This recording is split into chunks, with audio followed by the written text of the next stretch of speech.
Self defence बता दिया है। अब हमले का तरीका यहाँ पर क्या अपनाया गया ये भी आप जान लीजिए, क्योंकि हमला तो हुआ है और ये हमला बड़ा हुआ है, खतरनाक हुआ है, बड़ी तबाही भी हुई है। हमले के बाद में अमेरिका ने कह दिया है तो सेल्फ डिफेंस में हुआ है। हमले का तरीका 100 से ज्यादा बैलिस्टिक मिसाइलें दागी गई और यहाँ अलग अलग शहरों पर, तेहरान पर, कराज पर, मसाद पर, कोम और शिराज, जहां पर एक के बाद एक धमाके इजराइल की तरफ से हुए हैं। हमले के बाद क्या हुआ, सायरन अलर्ट बजने लगे। 1 अक्टूबर को ईरान ने मिसाइल की बारिश की थी और यही हमले की बड़ी वजह बताई जा रही है। ईरान और प्रॉक्सी देशों के जरिए जो इजराइल पर बार बार अटैक हुए हैं उसी का बदला ये है। और अब इसमें 100 से ज्यादा बैलिस्टिक मिसाइल दागने की जानकारी मिल रही है, यानी कि 100 से ज्यादा बैलिस्टिक मिसाइल से यह हमला किया गया है अलग अलग शहरों में। ईरान में यह बड़ी तबाही हुई है। अब हमले के बाद आगे ईरान का अगला कदम क्या रहेगा या प्रॉक्सी देशों के साथ में वो मिलकर क्या करने वाला है ये तो देखना होगा। लेकिन अभी हमले के बाद में मिडिल ईस्ट में तनाव और ज्यादा बढ़ गया है। मिडिल ईस्ट में तनाव पिछले कुछ दिन में तेजी से बढ़ा है भी। अब इस तनाव के बाद में आगे होगा क्या, इसमें अलग अलग ताकत देखी जा रही है। ताकत किस तरीके से काम आएगी, यानी कि इजराइल कहां स्टैंड करता है, ईरान प्रॉक्सी देशों के साथ में कितना ज्यादा ताकतवर है, ये भी आपके लिए जानना समझना जरूरी है। मिलिट्री पावर किसकी कितनी है, क्या इजराइल इसमें भारी पड़ता हुआ नजर आता है या ईरान, क्योंकि इजराइल जहां पर सैनिकों की संख्या है 6,70,000 और इसका डिफेंस बजट है 2 लाख करोड़। अगर टैंक्स की बात करें तो टैंक्स हैं 1,370 और नेवल फ्लीट जिसमें 64 जहाज शामिल हैं और एयरक्राफ्ट हैं यहाँ 612। ये इजराइल की ताकत है। अब ईरान पर आ जाइए। ईरान कई मामलों में यहाँ ज्यादा बड़ा ताकतवर नजर आता है। सैनिकों की संख्या यहाँ 11,80,000 की है। डिफेंस बजट इसका 88,000 करोड़ का है। टैंक्स की संख्या 1,996 है। नेवल फ्लीट यहाँ इजराइल से आगे बढ़ते हुए कई कदम पर ईरान नजर आता है। 101 जहाज उसके पास हैं और एयरक्राफ्ट उसके पास हैं 551। ये मोटे तौर पर एक जानकारी है जो बताती है कि इजराइल कहां स्टैंड करता है, ईरान कहां स्टैंड करता है। लेकिन इन दोनों को इंडिविजुअल देखना क्या सही होगा? नहीं, ऐसा नहीं है, क्योंकि इजराइल के साथ में अमेरिका जैसा शक्तिशाली देश खड़ा है और भी देशों का सपोर्ट इजराइल के साथ में है। और ठीक उसी तरह यहाँ ईरान के सपोर्ट में भी अलग अलग देश नजर आ रहे हैं। और उसमें एक एग्जाम्पल तो ये भी है कि पिछले ही दिनों रूस ने खुलकर समर्थन करने की बात कही और रूसी ड्रोन के जरिए ही, जिन्हें इंटरसेप्ट कर पाना मुश्किल था, नामुमकिन था, उन्हीं रूसी ड्रोन के जरिए इजराइल में बड़े धमाके किए गए थे, बड़ी तबाही देखी गई थी। वो बात अलग है कि कोई भी देश इन हमलों को पूरी तरह से स्वीकारता नहीं है। मैं मेहमानों का रुख कर लेती हूँ। अभी कर्नल नैन ने जिस तरीके से बताया, ब्रिगेडियर शरदेंदु जी, जो हमले अभी हुए हैं, इजराइल तो कह रहा है कि हमने यहाँ पूरी तरीके से जो हिसाब है वो चुकता कर दिया है, लेकिन क्या हिसाब चुकता यानी क्या युद्ध रुकेगा? ऐसा लगता तो नहीं है।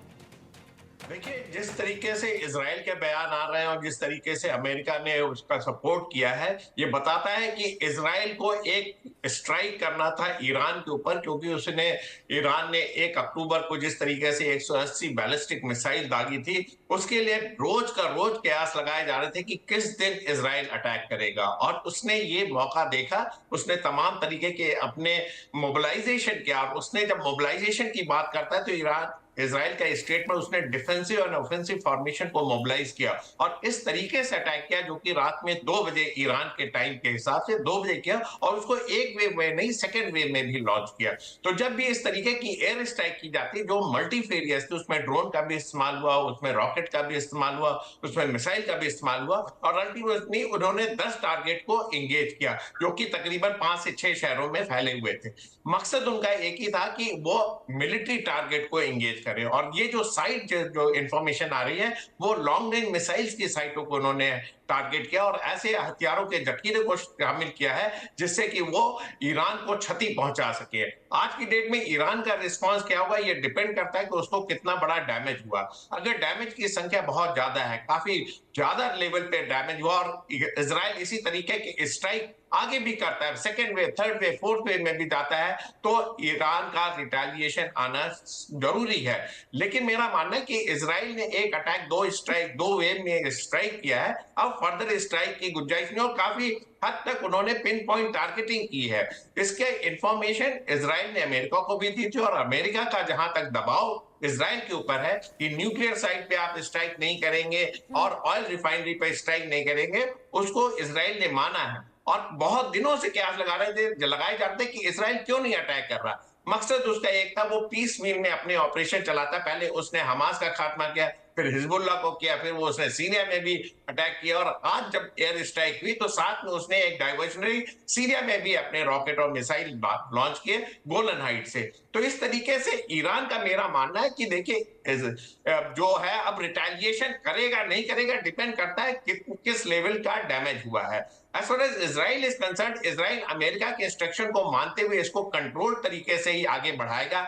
मेरा मानना है कि अब इजराइल की तरफ से और अटैक नहीं होने चाहिए अनटिल अनलेस ईरान उसके ऊपर अटैक करे। अब ये देखने वाली बात है, तमाम देशों ने बोला था कि वो अपने एयर स्पेस को नहीं प्रोवाइड करेंगे, लेकिन एयर स्पेस का वायलेशन हुआ है। सऊदी अरेबिया, जॉर्डन, इन सारे लोगों ने बोला था कि अगर इजराइल ईरान पे अटैक करता है तो वो अपने एयर स्पेस को नहीं परमिट करेंगे, लेकिन हवाई जहाज आए, उन्होंने एयर स्पेस वायलेशन किया, स्ट्राइक किया और सही सलामत इजराइल वापस पहुंच गए हैं। तो मेरा मानना है अगर सारे के सारे एयरक्राफ्ट इजराइल वापस आ गए हैं तो ये स्ट्राइक यहां खत्म होती है। अब इजराइल वेट करेगा कि ईरान किस तरीके से रिएक्ट करता है। अगर वो हमला प्रॉक्सीज के द्वारा ही जारी रखता है तो फर्दर एयर स्ट्राइक होने की संभावनाएं कम है, लेकिन अगर मसूद पेजेस्कियां जो ईरान के प्रेसिडेंट है अगर वो रिटेलिएशन के लिए जाते हैं तो ये युद्ध नेक्स्ट लेवल पे जाएगा।